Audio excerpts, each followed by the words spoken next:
श्रीकालनाथ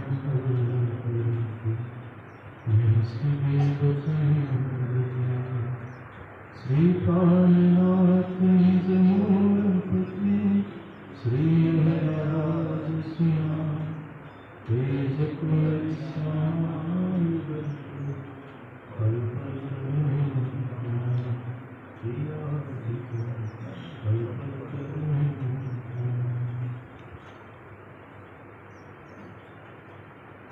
उपस्थित सभी आत्माओं तथा प्रभु संगति तथा विद्युत मंडल सभी को स्वयं जब हम विकट रहा है देखते हैं, मुख्य उद्देश्य ये होना चाहिए था कि सच में विकट जो हमारे आत्म कल्याण के लिए आया हुआ है, जो स्वयं धामधनी के जीवन चरित्र को बताता है, हम भी उसी प्रकार से जिए और उस परम लक्ष्य की प्राप्ति के लिए हम आगे बढ़े। लेकिन धनीश्री देवचंद्र जी ने जितना 14 साल भागवत श्रवण किया होगा, उससे ज्यादा आज हम विकट श्रवण कर चुके। जो 9 पीढ़ी है, हो सकता है वो 2 या 3 साल उन्होंने विकट श्रवण किया, लेकिन जो बुजुर्ग वर्ग है, जो मातृशक्ति है, उन्होंने काफी साल, लगभग 15 से लेकर 20 साल से ऊपर ही आप विकट श्रवण करते थे। लेकिन फिर भी जब यदि प्रश्न पूछा जाए प्रसंग के विषय में कि हरिद्वार के प्रसंग में क्या हुआ था, वेदांत दर्शन के अंदर क्या आता है, या पूछा जाए कि श्री प्राणनाथ जी पन्ना जी में कब पहुंचे और वहां पे कौन सी लीला थी, चिंतनी का विषय, सभी यदि विषय हम पूछेंगे फिर भी हमें थोड़ा सा सोचना पड़ता है, किसी को पूछना पड़ता है। लेकिन ये जागृति का विषय है जहाँ पे भीतर आपको एक एक श्लोक, जिस प्रकार धनीश्री देवचंद्र जी ने भागवत का श्रवण किया था, उसी प्रकार से आपको ये समझना चाहिए था कि भीतर का ही एक एक चौपाई, जो 4377 चौपाई भीतर में, वो आपको आना चाहिए। लेकिन आज भी हमें भीतर का अर्थ तक करना नहीं आता। तो हम जो सुंदर साथ बनकर बैठे हुए हैं, हमारा लक्ष्य क्या है, अब फिर से सोचने का बारी।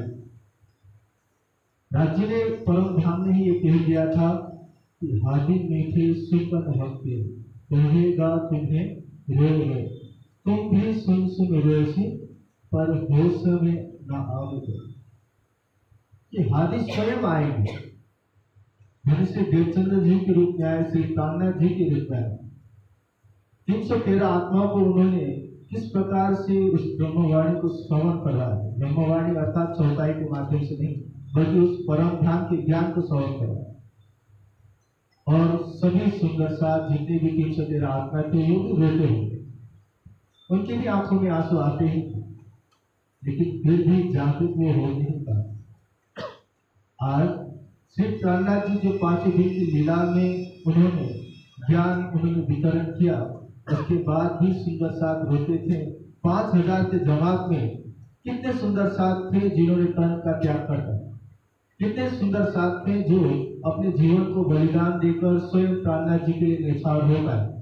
हमें सिर्फ 1-2 नाम ही याद है, जिसमें लालदास जी हैं और महाराजा छत्रसाल जी। लेकिन उसके अलावा यदि हम पूछें कि उसके बाद कौन रहा,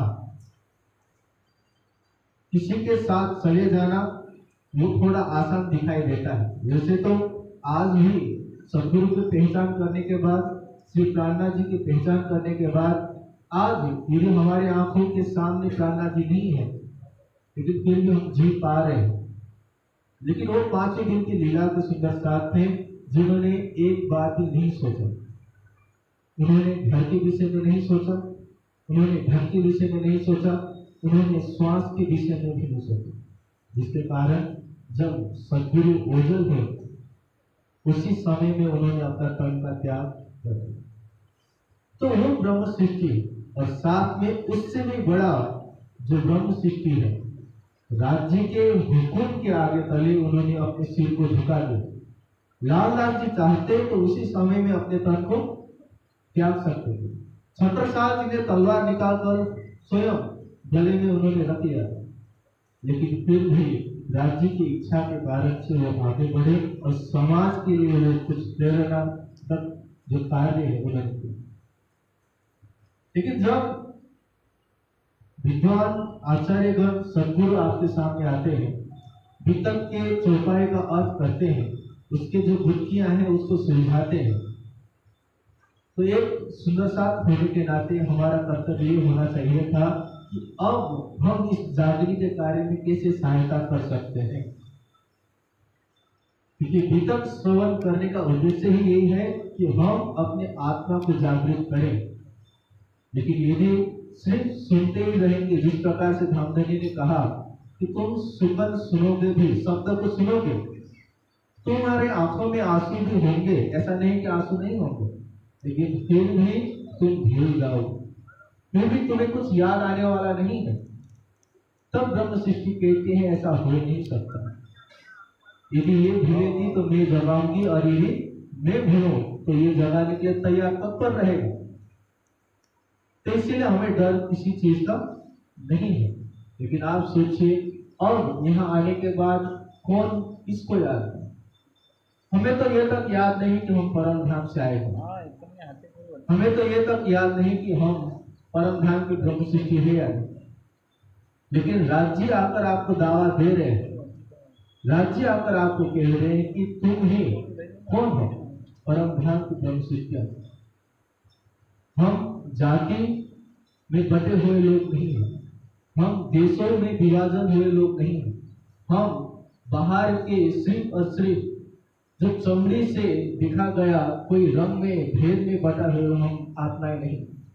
हम सब आत्माएं जो परम धाम से आई हुई है वो एक है, और वो जो परमात्मा है वो भी सभी का एक ही है। तो ये समझाने के बाद भी जब वितक में एक प्रसंग आता है कि जब दोनों स्वरूप जो बिहारी जी हैं और स्वयं प्राणनाथ जी हैं, पहले तो प्राणनाथ जी जितना हो सकता है उनको चाहते हैं कि वो साथ साथ में चले, लेकिन जब उन्होंने अपने जो व्यवहार है उस प्रकार से दिखाया, तब जाकर वो कहते हैं कि अब इनका साथ हम दे नहीं सकते। शिव जी और राम जी भाई का प्रसंग आता है, धाराभाई का प्रसंग आता है, जहां पे अब उनको लगता है कि यदि किसी ब्रह्म सृष्टि का दिल इतना कठोर है तो ब्रह्म सृष्टि का लक्षणों में नहीं चलेगा। तो इसी कारण से वहां पे मत भिन्नता होती है। और यहाँ समझाने के लिए दिल्ली में नागजी भाई, समझी भाई और प्रेम जी भाई को वो फिर से समझाना चाहते हैं कि तुम निराश, तुम गलत रास्ते पर चल रहे हो। लेकिन यहाँ पे ध्यान रखने वाला चीज है, जिस सुंदर साथ को पता चल गया कि किसके तन से जागृति का कार्य हो रहा है, वो कभी भी उस तन को छोड़ने वाले नहीं थे। लेकिन हाँ, कोई ना कोई ऐसा आएगा समझाने के लिए कि तुम गलत रास्ते पर चल रहे हो। लेकिन सही रास्ता क्या है और गलत रास्ता क्या है, कैसे पता चले?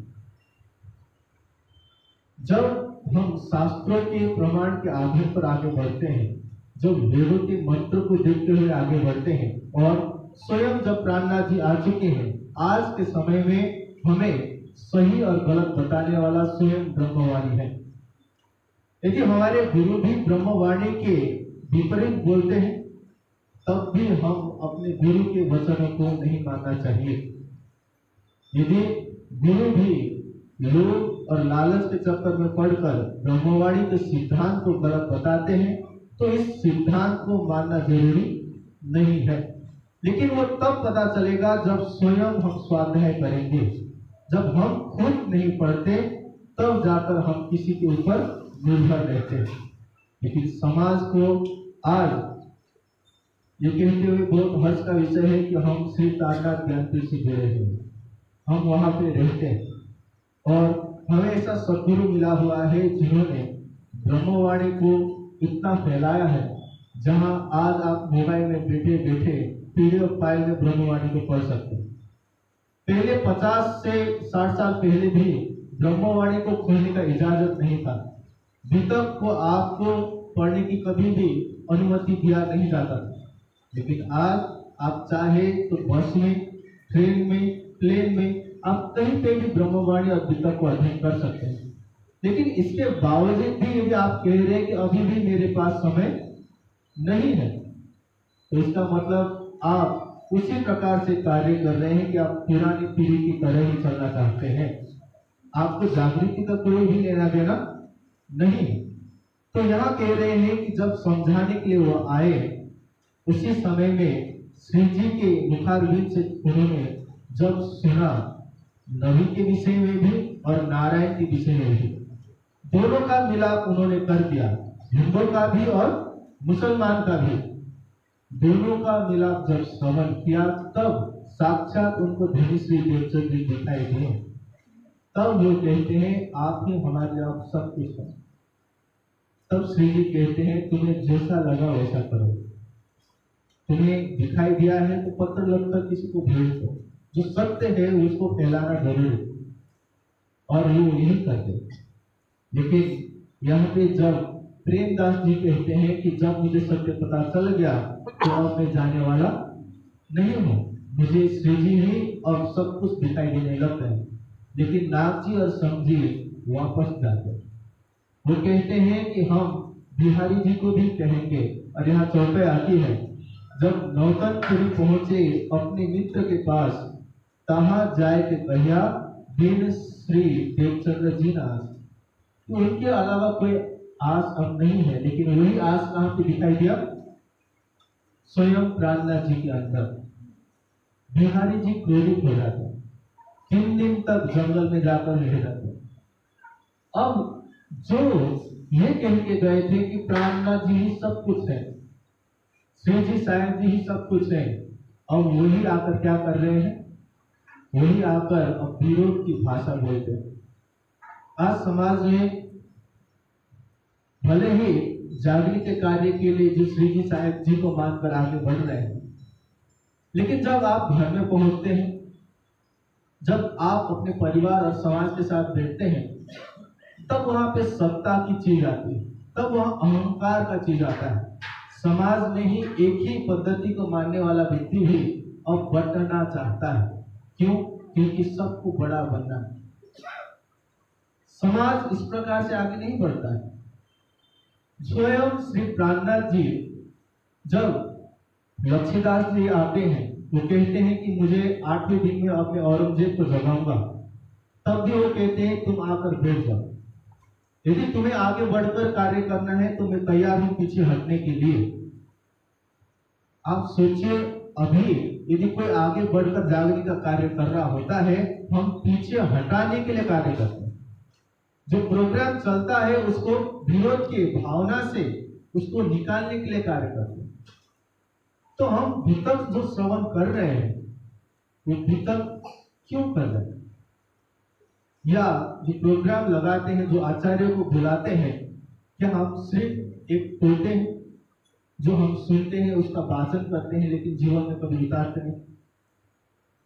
तो यदि ऐसा ही है तो हमें श्रवण करना बंद कर देना चाहिए। लेकिन यदि जीवन में कुछ घटना आपको अलग करना है, साल में एक बार भी यदि आप श्रवण कर रहे हैं और जीवन में आपका एक पक्ष, जीवन में एक व्यवहार आपका परिवर्तित होता है, तो श्रवण करना अच्छा है। कितने लोगों को यहाँ पे लगता होगा कि वितक जो श्रवण कर रहे हैं, प्रसंग वही दोहराया जा रहा है, प्रसंग वही आ रहा है, कितना श्रवण करें? इसका मतलब ये कि आपने वो जो ज्ञान है वो कभी भी दिमाग में उतारा नहीं है। वरना जितने बार वितक पढ़ोगे, जितने बार वाणी पढ़ोगे, हमेशा नया चीज ही पाओगे। ज्ञानपीठ में जब हम अध्ययन करते हैं, वाणी का अध्ययन हो चुका है, लेकिन फिर भी पलटा कर देखते हैं तो फिर ऐसा लगता है कभी पढ़ा ही नहीं था, ये कभी समझा ही नहीं था। और आज हमारे सुंदर साहब को लगता है कि हम सब कुछ पढ़ गए हैं, हमने 108 बार पारायण कर लिया है, अब तो गारंटी है कि हम कहाँ जाएंगे? परम धाम का एंट्री हो जाएगा। लेकिन देखो, बिहारी जी किसके साथ रहे? सदगुरु धनश्री देवचंद्र जी के पास। आप क्या सदगुरु के पास हमेशा रहते हैं? नहीं।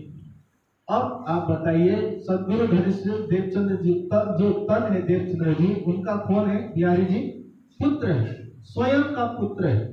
और उनके अंदर कौन है? परम धाम की आत्मा है। वो तो गारंटी कहा जाना चाहिए था, सीधा परम धाम जाना चाहिए था, लेकिन फिर भी अटक जाते हैं ना। तो आप लोग कैसे कह सकते हैं कि मैं गारंटी और परम धाम जाऊंगा या जाऊंगी? समझ किसी सदगुरु के आप बेटे नहीं या बेटी नहीं। आपके अंदर जो आत्मा है वो परम धाम का है, लेकिन यदि आपने उसको जागृत नहीं किया तो हमारा भी हालत हो सकता है औरंगजेब का जैसा और बिहारी जी जैसा ही होगा। तो इससे ये मत सोचेगा कि हम जागृत हो चुके हैं, क्योंकि उन्होंने भी तारतम्य लिया था। उन्होंने भी, ये बहुत हंसी वाला विषय है, बिहारी जी तो राजीव जम के बैठे थे और उनको तो गादी ही मिला था और फिर भी वो जागृत नहीं हो पाए। आपको गादी भी नहीं मिली, उसी प्रकार आप राज्य बनकर किसी को बिठाए भी नहीं या बैठे भी नहीं। हाँ, समाज में आजकल राज्य बनने वाले बहुत हैं, समाज में आज श्यामा जी बनने वाले बहुत हैं। तो थोड़ा सा दर्शन क्या हो गया, फैलाकर अपने आप को श्यामा जी और राज्य कहने वाले लोग मिल जाते हैं। लेकिन मैं बताऊं, श्री प्राणनाथ जी ने ये कभी किसी को नहीं कहा कि मुझे दर्शन हुआ है। धनिश्री देवचंद्र जी ने बस एक बार किसको कहा? रामजी भाई को, वो शुरुआत था। लेकिन प्राणनाथ जी ने इस प्रकार से किसी को नहीं कहा, क्योंकि वो धन है। और यदि करोड़ों रुपए का धन यदि किसी को बताओगे तो वो क्या हो जाएगा? लुट जाएगा। उसी प्रकार यदि तुम सोचते हो कि सपने में देखा हुआ जो राज्य है वो तुम बताकर खुद को राज्य और श्यामा जी बताओगे, तो जो थोड़ा बहुत भी मिला था वो भी लुट जाएगा। तो इसलिए जितना हो सके हमें उस धन को बचाना है। हम स्वयं ब्रह्मात्मा की तरह चले। जो लक्षण हमें बताया गया है, किस प्रकार से जो चिंतामणि जी थे, उन्होंने अपने सदगुरु का जो दायित्व था उसको सब त्याग दिया। 1000 शिष्य थे, आज हम 10 शिष्य को त्याग नहीं सकते, और उस समय के 1000 शिष्यों को त्याग कर श्री प्राणनाथ जी के चरणों में वो आए। हम तो छोटे मोटे जो 4 लोग के परिवार है उसको त्याग नहीं सकते, और वो इस प्रकार से वो ब्रह्म सृष्टियां।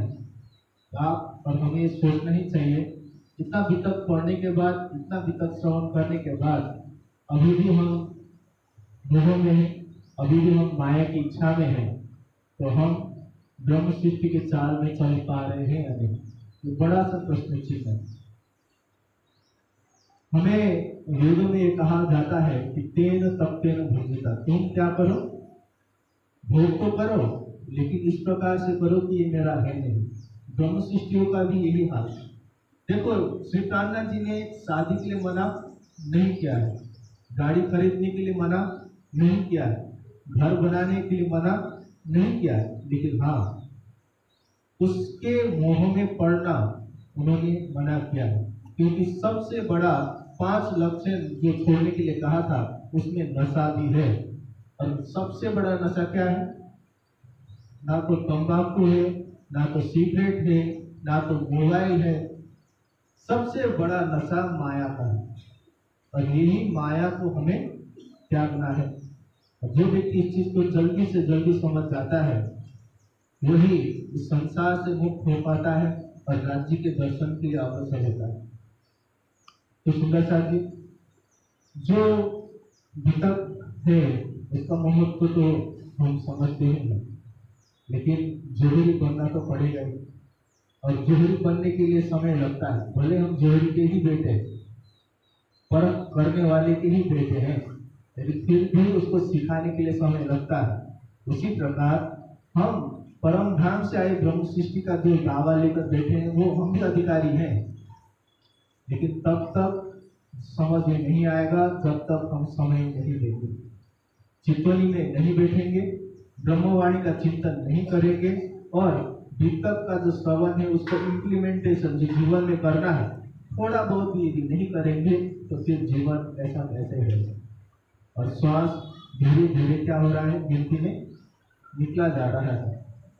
और कब तक ये श्वास रहेगा किसी को कुछ पता नहीं है। तो अब जीवन ब्रह्म सृष्टि की तरह कब से जीना है? यदि आपने सोचा कि अभी से, तो आप सही हैं। यदि आप अभी भी सोचते हैं कि नहीं, कल से, परसों से या वर्षों के बाद, क्योंकि अभी हम बुद्धे नहीं हुए हैं, तो आप लेट कर चुके हैं। और आपको कभी भी वो जो बीज है वो कभी पेड़ होने वाला नहीं है। तो मैं इतना ही कहूंगा सभी सुंदर साथियों, जो सदगुरु आपको इस जागने के ब्रह्मांड में छठे दिन के भी मिले हैं, उनका थोड़ा आदर कीजिए, मान कीजिए। मान करने का मतलब उनके शब्दों के ऊपर चलिए। फिर श्री प्राणनाथ जी के जीवन को देखिए, श्री देवचंद्र जी के जीवन को देखिए, और जितने भी नेगेटिव रोल वाले वितज्ञ हैं उनको भी देखिए। जब दोनों को ही मिलाकर देखेंगे तो समझ में आएगा कि हम बिहारी जी बन रहे हैं या हम इंद्रावती जी के मार्ग पर चल रहे हैं। इतना कहते हुए सभी को मैं प्रणाम करता हूँ। बोलिए श्री प्राणनाथ प्यारे राम।